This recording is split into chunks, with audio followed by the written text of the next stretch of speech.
Can we record in the cloud by now? Yeah, we can, right? Yeah, good. Cloud. Okay, let me see here. Show my screen. Boom.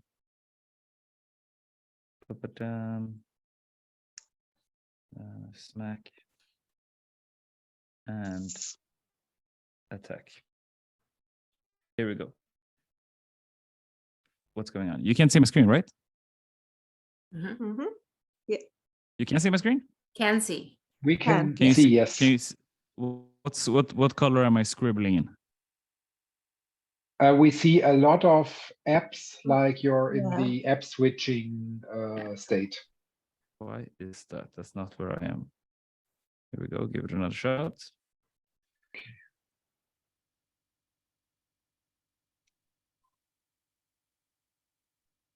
A second here. Boom. Bum, bum. Here we go. We see a whiteboard. Fantastic. Okay. So the gap is when your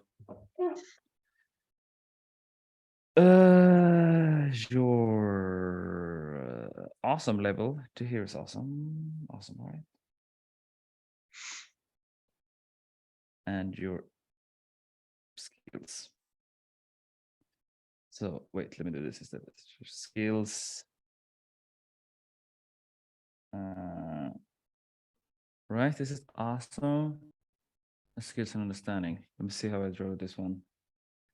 So what happens is that when you're going on a journey, right, there is two things that are happening at the same time. You have let me do this completely. It's been a minute since I run over this by myself. When you're starting something, your understanding of that thing goes way faster, like you can comprehend the thing faster than your actual skill, right? So your skill takes longer time. It takes you longer time to get to be able to apply it than it takes for you to be able to understand it, right? So for example, I can take myself, I have a very good understanding of I can say I have a very good understanding of African dance. I understand it. When I'm looking at it, I can see the technique. I really understand. I have a deep understanding of musicality. I understand the connection to the drums. I understand when they're dancing in the space, in the spaces, whatever that's called. I also understand the spiritual aspect of it, I'd like to say. But my skill of it is absolutely not anywhere near close my understanding of the dance. Same thing goes with bachata. Like my skill in bachata is way less than my understanding of the dance. So this creates what I call the gap, right? And the gap is this part. So being in the gap sucks, right? So if this is time down here, and this is from here all the way until here, it sucks staying in the gap. Like it's absolutely terrible, because it's a moment of like you don't understand how to get out of it, right? You have such a good understanding, and because you're good understanding, you understand how low your level is. So that creates a negative feedback loop, right? Because you comprehend so much. It's like, wow, I really understand how good they are, and as a result, I also understand how bad I am. So all of this place right here, in order for you to get out of it, it's only thing you can do is to keep on going. It's the only thing you can do. You just got to keep on going, keep on pushing, keep on pushing, keep on pushing, because sooner than later, you'll end up here, right? And that's where you want to get. But what most people don't understand is that at the same time as this is happening, is this making sense, by the way? This makes sense so far, right? Yeah, I think we've also seen this before. But what most people don't understand is that we also have something that we call the motivational dip. And the motivational dip happens like this.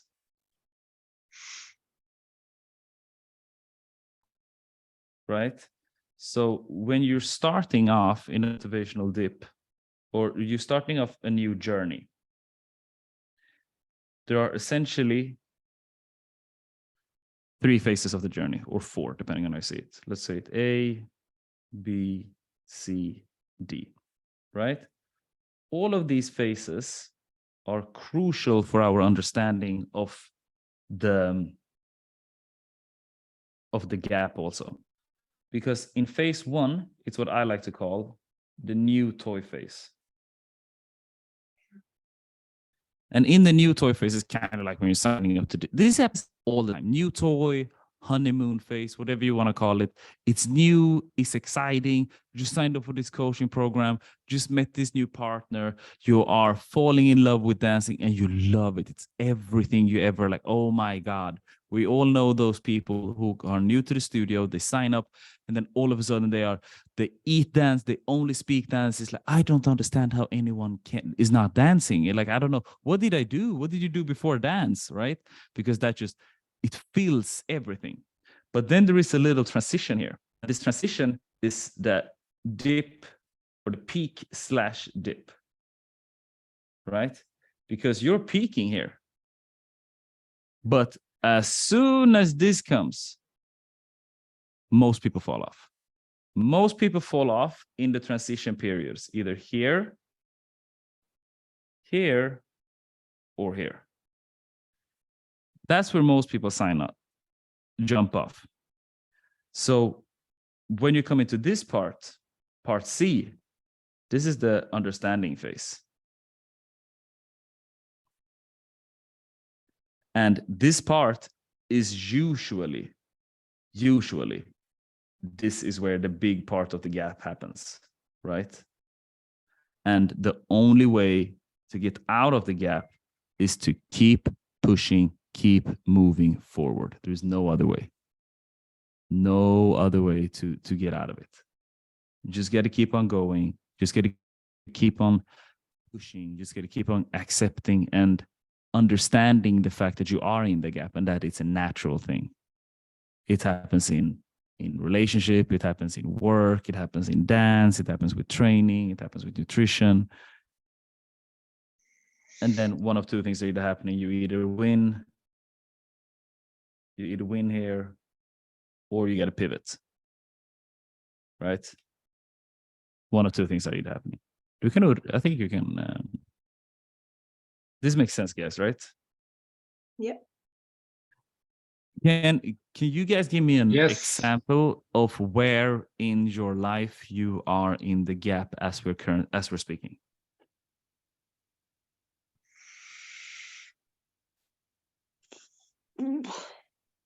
It's a tough one. I know. Take a minute to think.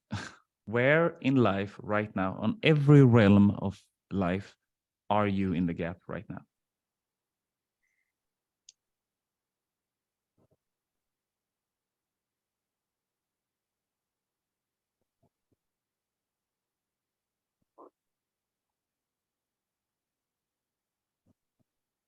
Can you share the screen again?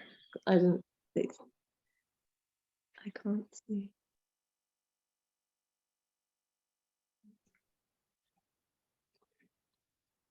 Well, if you want, I could go with one professional example first, that there are a lot of theoretical concepts in my job that I perfectly understand why they work that way and how everything functions. But as soon as I have to apply them to something like productive, I realize that it's by far not as easy as one might think. So I know I still need a lot more experience from the practical side. So for me, it's a lot theory and practical application. That one is like really good in the theory, but if the practical application of something is not there, then to me, this is some kind of the gap as well.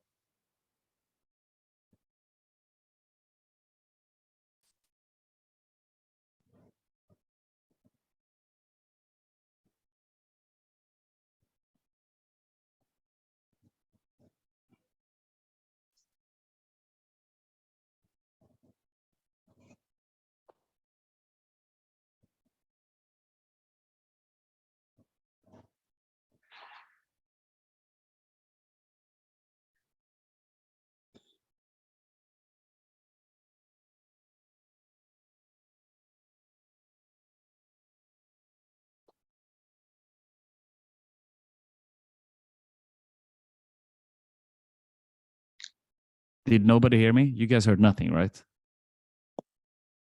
I heard nothing, but I can hear you now. Yeah. Did you hear? Did nobody heard my response to Thomas? No. No. Okay. Nobody's No, I saying didn't. anything. I bet it was You guys really are the good. worst. You're just looking at me. Why don't you say anything? What are you guys doing? I thought you'd frozen. You'd frozen. That's hilarious.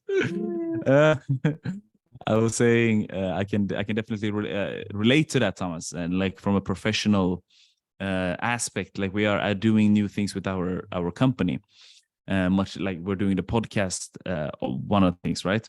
And every time we're doing it, it's like I understand it. I understand where it comes from. I understand what I need to do. But in order for me to produce the content that I want to produce at the quality I want to produce, it's definitely like I'm here. Like I can clearly feel that I'm in the understanding phase right now. And I hate being in the understanding phase. Like I think it sucks. Because I don't know how long it is, right? But the only thing I can do is just keep on going. There's no other way for me. I can't get out of it. I can't like I can only keep on going. Only keep on going. Nothing else. What about you, Emma? I don't know. I need to sit with this a little bit longer, I think. Yeah. Uh-huh. Yeah, I hear you. What about you, Debbie? Do you have any examples of life? Or maybe Emma, you can say at one time that you knew you were in the gap and it's like, what the fuck? Like how did I get out of it? I constantly create a gap every time I like change dance styles or join a new team. You've got a new gap. So yeah, certainly. It's an ever moving target. Yeah. And I guess from a work perspective, things change in your environment. So if there's new technologies or new platforms or whatever you're dealing with, you're constantly in this gap stage. Yeah, certainly. All the time. There's no way you can. I believe the gap is it's a crucial part for any type of development. Like certainly. And especially if you've been, like you're saying, like you're purposefully creating the gap, right? And it's like I'm going up on stage. That's the same thing. Going up on stage, going up, creating new shows is like putting myself in the gap. So I have to rate exactly. Exactly. But and that's also what is so fascinating about you, Debbie, that you understand how to self-motivate, and you need a show or you need a challenge in order for you to get after it, right? Yeah, that's awesome. I can say it again. Like we have so like ChatGPT, for example, for you guys who don't know, it's an exactly. AI. Perfect example. That's a thing. Like I understand it. I'm using it frequently. Like I've been doing it for some time now. But it's one of those things. It's just like I'm so much in the gap. The more I understand that I'm in the gap. Like the more I dive down the rabbit hole, the more courses I take, the more I understand I'm in the gap. This actually reminds me of something else, something that the gray curve that you painted could also represent. Yeah. If I may add. Please do. In psychology, there is the Dunning-Kruger effect. Have you ever heard of it? Yes, I have, but please enlighten us. It's like kind of at the beginning, if you think in that chart, the x-axis is how much you actually know, and the y-axis is how much you think you know. And this is exactly at the very beginning. I even realized that when I started like my first salsa lessons some 8 years ago, after 2 courses, I was so confident. I thought, well, okay, it's that step, it's a few turns, it's everything. I know it all. Let's do it. And then the further you progress, the more you realize what you don't know. And then it's like your perceived knowledge or your confidence takes that big dip. And if you then push and go on, at the end, you manage to move upwards again. But then it's like genuine knowledge, because then you really know. You don't just think you know. You mean here, and right? That you mean here? Yeah, yeah, exactly. It's like then going up again. And this is like what that gray curve that you painted when you talked about the dip from a motivational perspective. And I immediately resonated and related and thought, okay, this is also with respect to how one perceives one's own knowledge or from a confidence level. And Certainly. this is exactly to me the Dunning-Kruger curve, or just a slightly different interpretation of it. Sorry for interrupting with that. I hope I didn't ruin your chain of thoughts. No. Don't be. And I think this thing here, like the Kruger effect, I love that, and because one of the things that you're saying is that, and one of my main values in life, one thing that I really do value is deep thinking. And in order for me to think deep, I gotta also understand that the more I know, it exposes me to how little I know, right? And I think there are things that you know, there's things that you think you know, and things that you don't know that you don't know. And that one is my favorite things.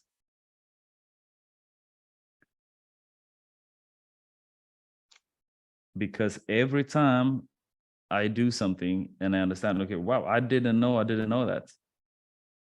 Especially when it comes to training, dancing, like what I consider to be my expertise. Like I consider myself to be I am an expert of dancing, right? Like I've been professional for so many years, but there are still so many things that I understand. It's like, wow, I didn't know that. Like I'm learning about this thing on a weekly, probably on a weekly. And especially when it comes into like culture and African dance and spirituality and the connection through dancing, it's really just like, wow, I didn't know this. I had no idea.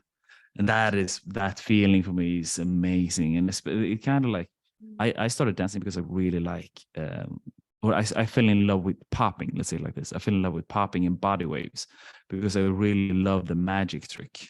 Like for me, it looks like a magic trick. Like you're doing things and nobody really understands what you're doing. That is amazing for me.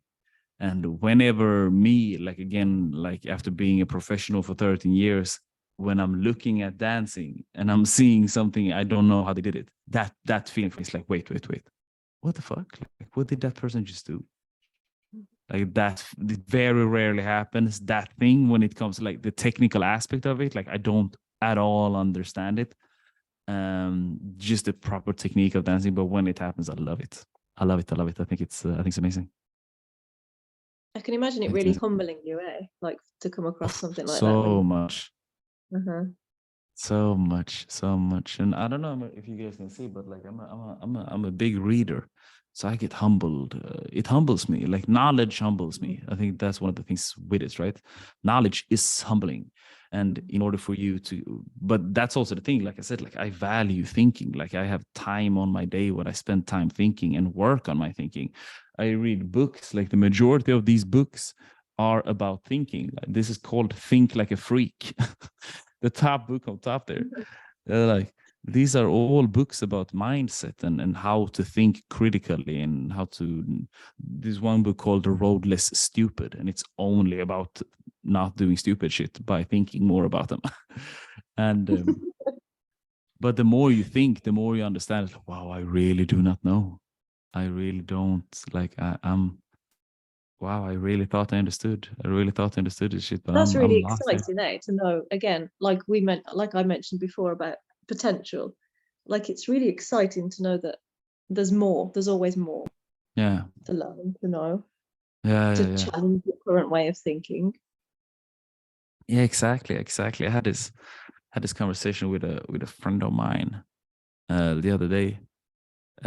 He said he has this thing he's always saying. He always says, I only have 39 summers left. I'm like, why you keep saying that? Like, why you keep saying 39? He's like, yeah, well, that's the average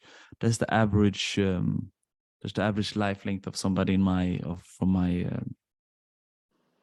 way of behaving and acting and doing, right? I'm like, yeah, but why 39? It's like, that's just a random number, and then every day you're counting down. Why are you doing that? Because for me, I think I'm gonna live until I'm 100. So for me, I'm not even stressing. I have like 68 summers left. Like I'm crushing it.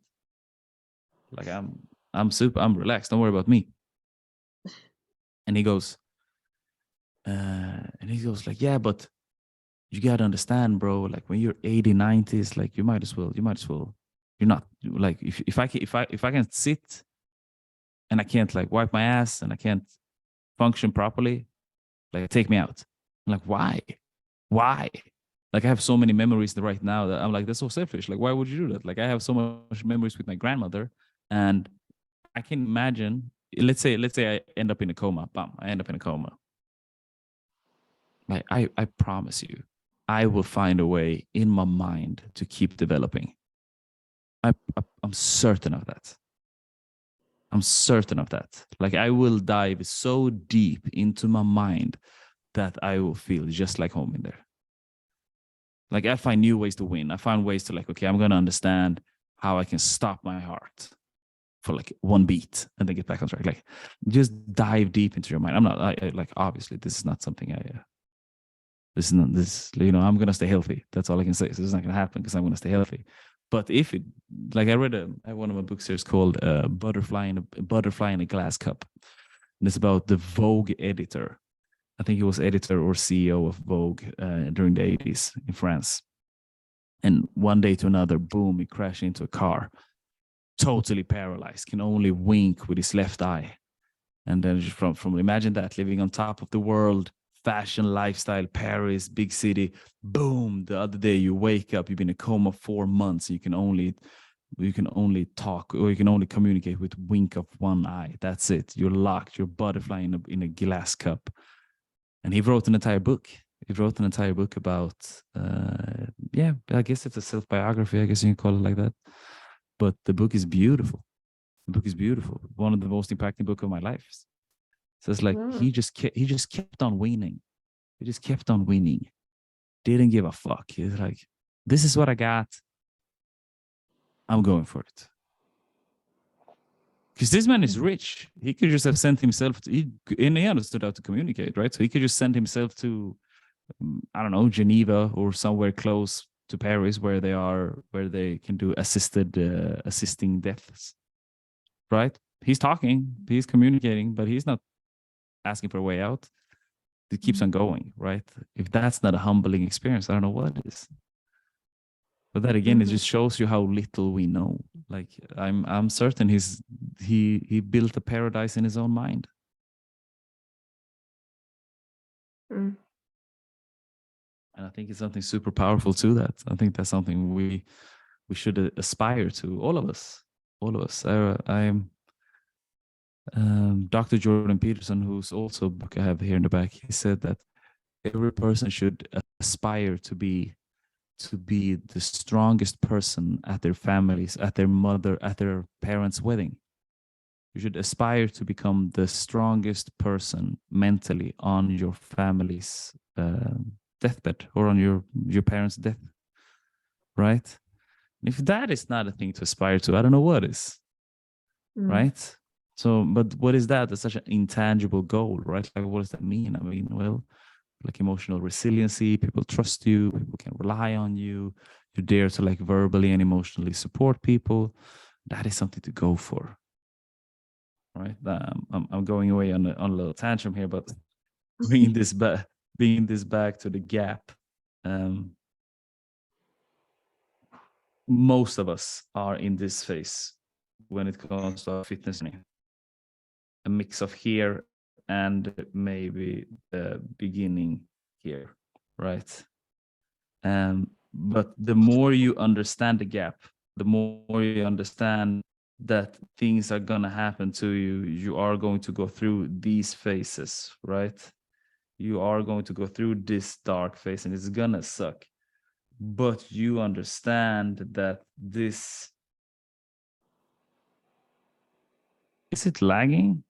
Am I lagging? No? Okay, good. You understand that this line I drew in thick gray, you understand that when you are in that dip, you understand, okay, cool, I'm just in a transition. I'm transitioning between phase A and phase B. That's completely fine. I shouldn't give up. I should keep on going because this is natural. Because again, remember what I said, most people stop here.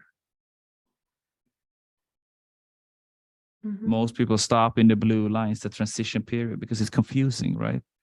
Okay, new toy is like, okay, this is amazing. I got everything out of it. Like, cool, I can stop now. Right? Like you know the dancers. These are the dancers here, going from point A to point B. These are the dancers that stop coming to class and only start taking social dances. They stop developing. They just keep going. They just keep, like, they stop coming to class, right? Here, these are people that usually from point B to point C, these are people that usually stop dancing completely because they just like, well, it was fun when it started, right? Then people that continue here and go in this route, they go up from point or from phase C to phase D. These are the people that they dance forever. These are your Debbies. These are your it's those people, right? But yeah, this is not what I was planning to talk about, but I think it's very valuable. I think it's very important to run over these concepts, even if they are concepts that most of us have done or know. Most of us are running over them inside of our inside of the application, but it's just important to highlight them. It's just so important to highlight them. We have that. So we've been running over the gap, and we've been running over the motivational dip, which are two different tools, right? The understanding of both of them will give you the strength and mental resiliency to persevere when things are getting tough. And it's okay that things are tough. It's okay to be stressed. It's okay to be tired. It's okay to feel disencouraged. What is not okay is to finish. Is to quit. That's not okay. Yeah, we're not about that life. Completely fine to be stressed. I looked at my face the other day. Like, I've been looking at my face for like the last 2 days. I'm like, I look so tired. I looked at my face. I'm like, yeah, I need more than just a Sunday off. Like, I look tired. But that's cool. I am tired. I am tired. Like, that's completely fine. It's completely fine. It's not dangerous to be tired. Nothing dangerous to be tired. It's dangerous to fucking overwork yourself, but that's over there. That's way over there. Just be tired for a little bit. It's not dangerous, right? And especially people like friends here is like, yeah, bro, like I see you working hard. Like, you need to remember to take care of yourself. You need to rest. I'm like, I'm gonna take advice from you. You're the one I'm gonna take advice from. You've been on lifelong vacation. You've been resting since you came out. Like, you are in zero position to give me feedback on how I should live my life. Thank you for the concern, however. But there's nothing dangerous with being tired. Just keep on going. You gotta keep on going. You gotta push yourself. But you gotta be conscious of your rest, of your recovery, your recharge. Yesterday, I spent the whole day in the sun. Whole day. I was taking a hike. I went to the ocean, took like 2 swims, morning, then afternoon again. Just came back from the beach before I had this meeting with you guys.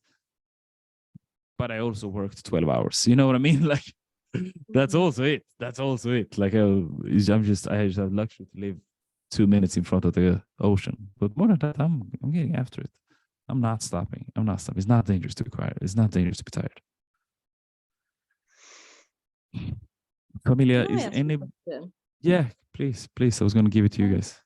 Because I'm just thinking about that graph now.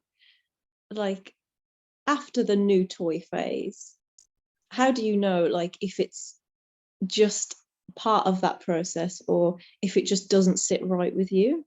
Like, if it is time not to quit, but if it's just not for you. Like, I know you've got to listen to your intuition, but sometimes it's hard to know if it's the right path for you or whether it's, worth just not spending any more time wasting time. Right. Right. And that's the thing. It's like, that's the thing of like, when, and that's such a good question, because the question is, when do you understand that the friction you're feeling is not the friction of it's just friction for, okay, but it takes time to learn this. I'm going through the process. Exactly. This is a natural part of the process. Yeah. Or this is friction that the universe Not is right telling for me I'm on you. the wrong path, right? Yeah, Yeah. exactly. That's such a good question, right? I think it's kind of like, I think it's an impossible thing to truly understand No, unless it's you true. I take suppose time to you just know, think about you have it. to know your own feelings, I suppose, eh? Yeah, Like and you your own. have to, yeah, you have to know you. That's the thing. You have to know you. Like, how do I know when I should take a step back on a project? It's like, but for me personally, it's like every sign is pointing that this is not right for me. It's not right. It doesn't feel right. That I'm getting very weird feedback loops.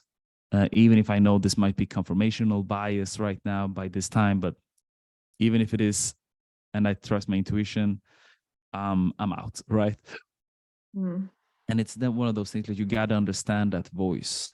You got to learn to understand your intuitive voice. You got to learn how to listen to it, and you got to almost create a relationship to it. And I talk about it a lot. I talk about these two voices. And again, when you are going through a transitional period of your life, going from phase A to phase B, or going from even like a social economical, not social economical, but when, let's say when you, it's that also, but let's say when you're transitioning in a hierarchy from now, it's not phase one here and phase two here, it's phase one here, and you're going up the pyramid of whatever hierarchy, right? Then it's kind of the same thing. It's like, how do you know that you're ready? Right? Yeah, but I'm feeling this imposter syndrome. How do I know that I'm ready? Well, anyone of knowledge, anybody whose voice or whose opinion is worth listening to won't judge you, right? They won't judge you. We all know it's like, okay, this is your first dance class. Got it. This is your first social dance. We got it. Don't worry about it. I remember my first social dance. It sucked. Or when you're going from beginner classes to intermediate classes, it's like, yeah, you will feel like an imposter because you are. You are. That's the whole point. It's a syndrome that is based on the fact that you are new, but we don't judge you. I don't dance with you the same way as I dance with as I would with you when you've been taking 8 classes of intermediates. You're 8 weeks into an intermediate journey, right? So again, professionals understand this, and nobody worth listening to will judge you. So when do you know that? I think when you start to ask yourself the wrong questions. I think when you're asking yourself, when your default question becomes, why am I doing this, versus how can I figure this out?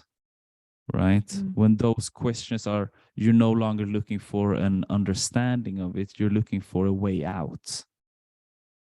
I think when that happens, and that is something that, like, okay, wow, this is something that came to me naturally. Does that make sense? This is something, now my default response to this situation is a way out. It's not, how do I figure this shit out? I think that's a good indicator to, like, my default way is trying to find an exit versus trying to find the way to move into the next phase. But even then, you've got to read the signs, as in, like, is that emotion based off fear? Yeah, right. Or is it, because it could be just your way of protecting yourself, of being like, okay, this is too far out of my comfort zone. So again, it's still hard. I suppose the thing is to do is just based off experience. So the more you put yourself in these situations, the more you can read. What I like to do is just go back to logic. Like, I know you've got to read emotions, but logic is just, I don't know, it's so underrated. As in, like, if you just write down the logic to every single thing, that it takes a little bit of the bias out, a little bit of my emotions speaking, not actual logic. No, certainly there's definitely a time for strict logic, critical thinking.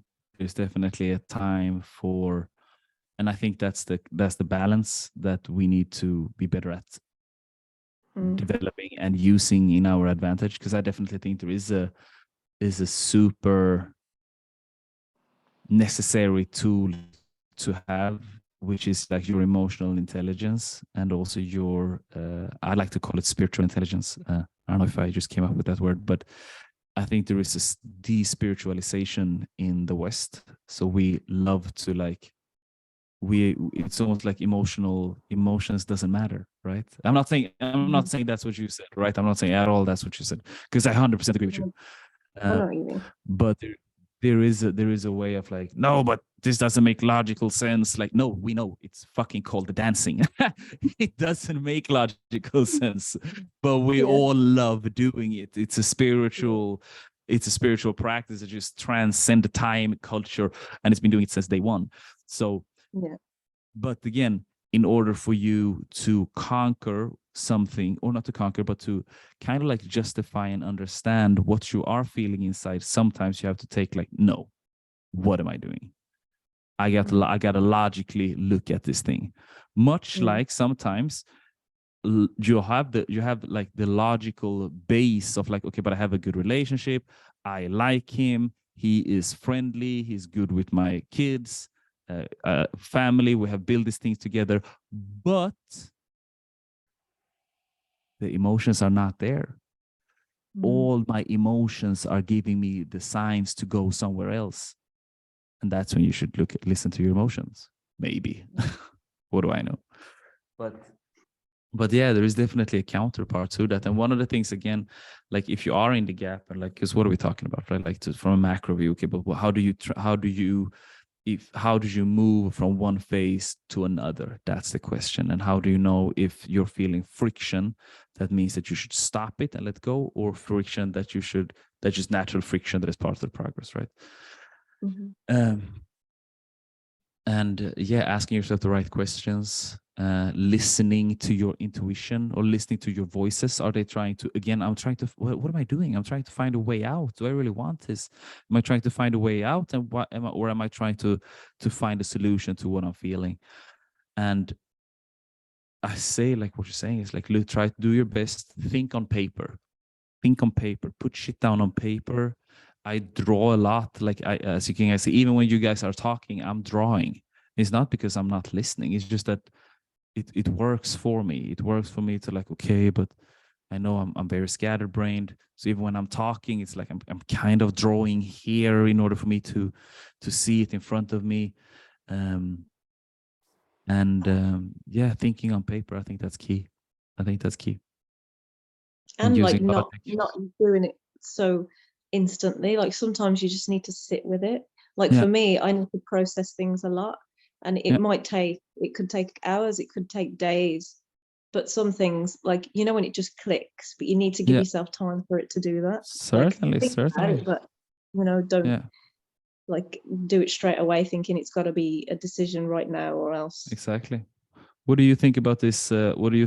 Thomas, considering your background of systems, and your craft is very logical. It's a very logical craft, right? Like it makes sense what you're doing. Like it's not you don't code based on intuition, do you? Well, actually, it sometimes depends. Let's say the first idea of how to solve something actually very often is like you try out how you do it intuitively, but at the end you still start thinking about, is your intuitive solution really the best one? And after a few iterations you discover, well, actually there is a smarter way to do things than what your intuition told you. I guess, well, that's exactly, if you think once again with books and stuff, it's like that, to a system thinking fast, thinking slow. It's exactly that.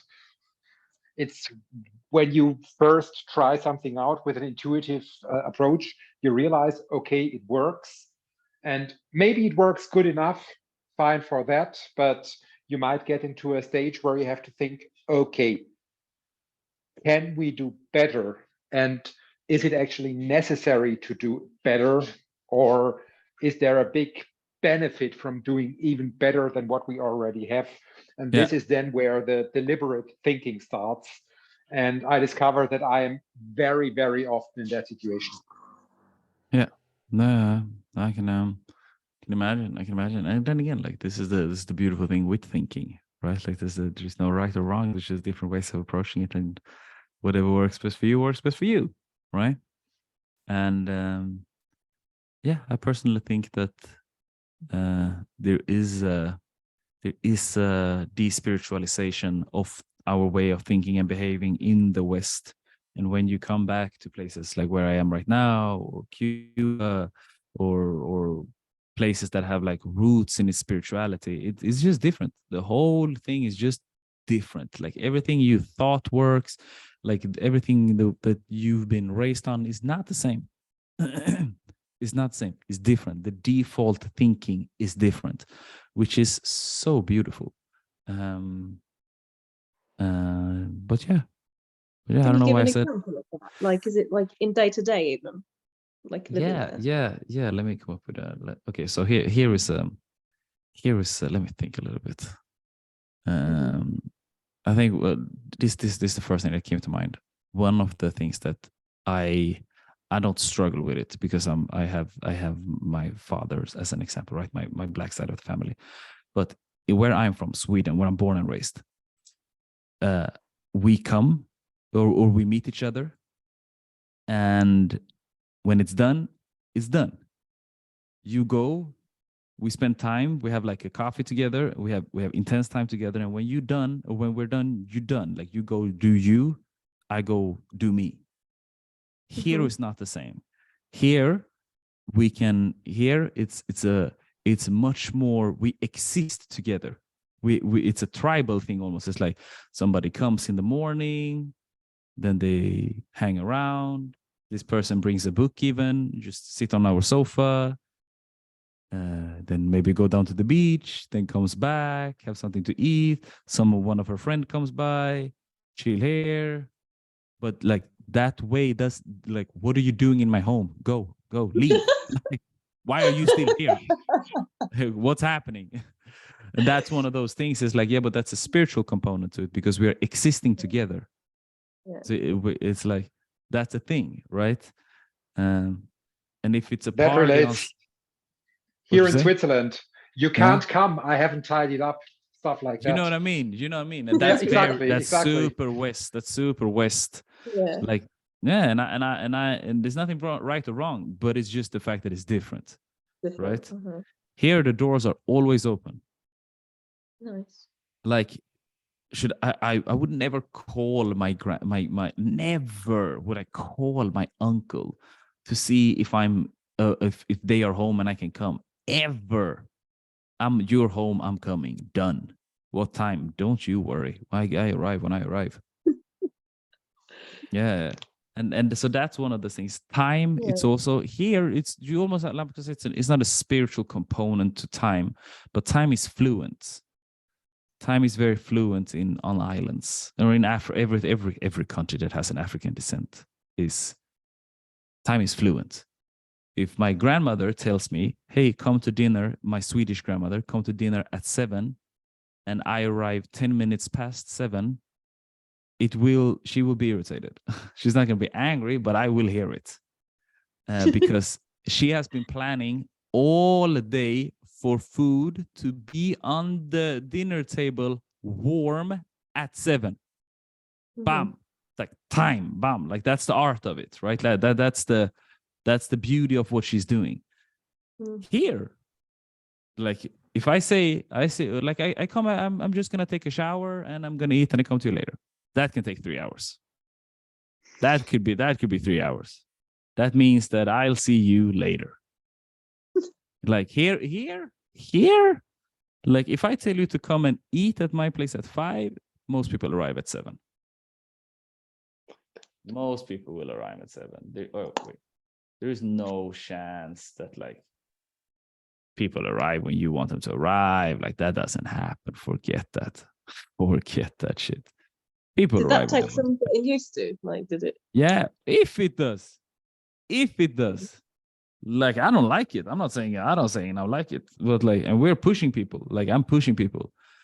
So my hack is that, as I always say, I have an out time. So they say, I come to you at 5. I'm like, perfect. At 6:30, I'm leaving. I need to leave. I need to, like, I got another meeting coming up. I don't fuck around, right? Like I got another thing coming up. I got to bounce. But yeah, so that's, but so yeah, this definitely takes time to accept. But time is fluent. Time is way fluent here. Like it doesn't. There's no stress. Things gets done. But if everybody have the same clock of a fluent time, it's people are chilling. Yeah. So yeah, that's one of the things of like there's a spiritual component to it. It's like, but we're meeting to exist together. We're not just,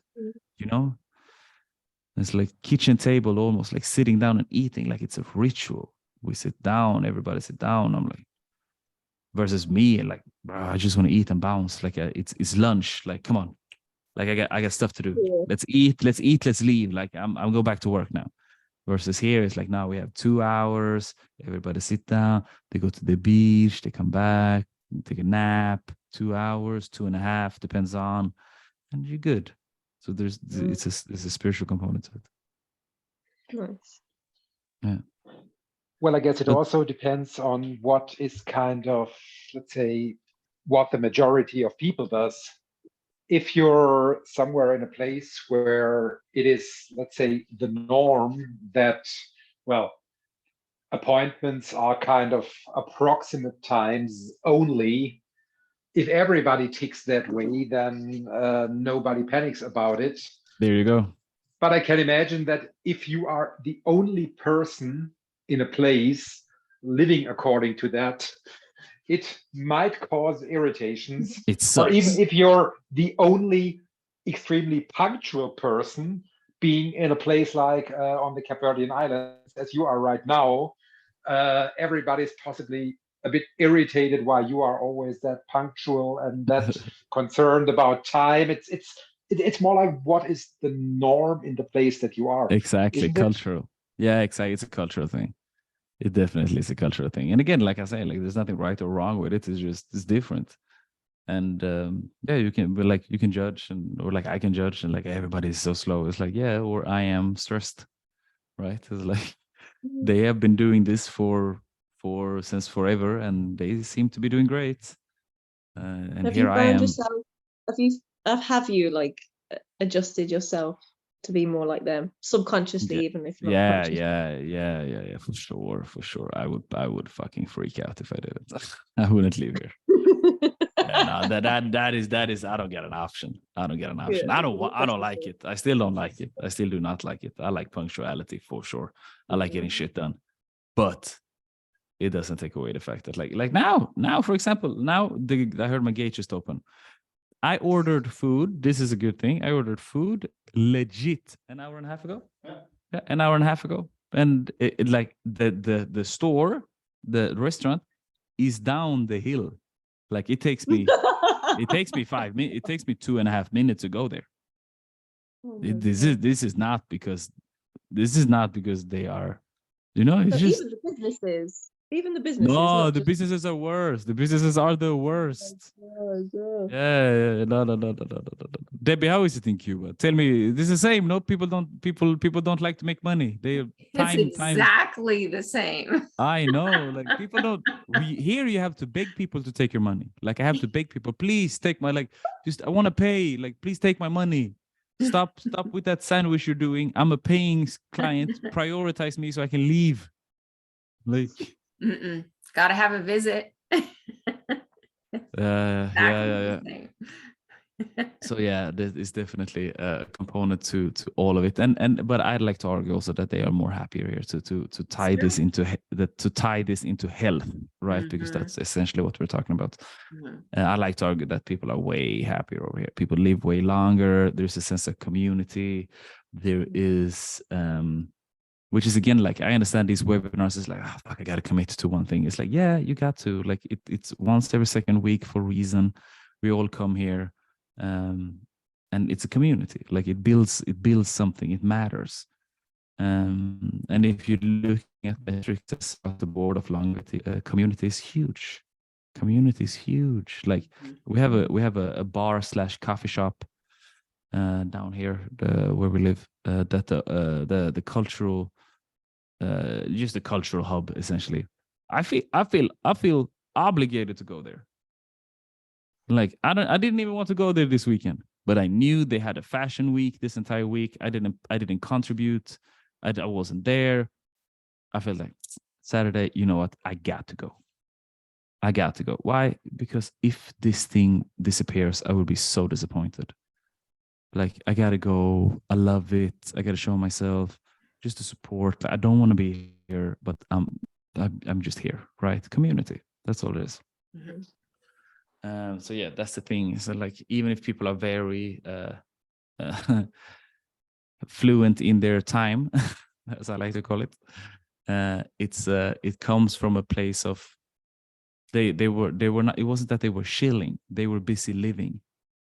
Why are you not here? Why didn't you come on time? Yeah, but I was home. Like, I was home. This music started. I was dancing a little bit, and then I ate, and I just enjoyed my food. And then the food wasn't hot, and I don't like microwaves. So I put it on the stove, and then I got a little food coma, and then I wanted to look good for you. So la la la. So it's like, yeah, well, like you're busy living.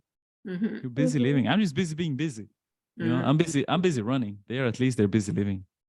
Mm-hmm. So there is a balance to everything. You're either busy living or busy running. It's true. Nothing is more right than the other. Nothing is more right than the other. Just be aware of it, right? It's the awareness. It's like, but then again, like, don't come to me and complain that your finances are fucked if you are busy living, right? Like, they are busy. They are fucked because you are busy living. Now, it's the same thing as you don't hear me talking about I'm stressed or that I have a lot to do or that I'm not enjoying life because I'm fucking running after. Yeah, this is my choice. Like, this is I gotta own this. Like everything. You are overweight. Got it. Whose fault is that? Yeah, but it's my mom's fault. She raised me wrong and I have this trauma. La la la. Okay, cool. That might be the point. That's a fair point. I accept that as a reason. But then whose responsibility is it? Whose responsibility is it to fix that shit? That's you. That's you, right? Much like if I'm stressed, whose responsibility is to fix that? Me. Nobody else. You have a bad relationship with your parents, whose responsibility is to fix it? Yours. And if you choose to not fix that, that's your choice. But then you got to deal with the ripple effects of that also, because every action has an equal and opposite reaction, right? And that's the thing. Anybody want to add into anything on this? If not, we're gonna round this up. No? Familia, I love you guys. I think you're amazing. I love these webinars. Yeah, thank you for coming. I love you guys a lot. Appreciate it. Thank you for letting me be part of your journey.